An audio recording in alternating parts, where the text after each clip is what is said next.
சிவாய நமக. திருச்சிற்றம்பலம். இன்று தேய்பிறை அஷ்டமி, பைரவருக்கான விசேஷமான நாள். நாம் ஞானக்குழந்தை சிவகன்ற சுவாமிகள் பைரவர் மீது எழுதிய பதிகத்தை காண இருக்கின்றோம்.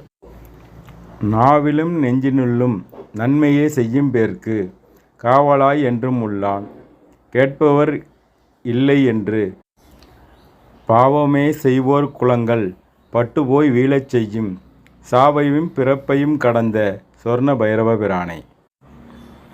கெடுதலே மிகுந்த உலகில் கொடுவினை ஜனன மரண விடுதலை வேண்டுமாயின் விடாது நீ தொழுமின் நித்தம், வடுகனை வானோர் ஏத்தும் வைகுந்த காலத்தியார் சுடுதலை மாலை பூண்ட சொர்ண பைரவ பிரானை. பைரவரை வணங்குவதற்கு எந்தவித விரதமும் இருக்க தேவையில்லை. பைரவரை வணங்குபவர்களுக்கு எந்த எதிரிகளும் இருக்க மாட்டார்கள்.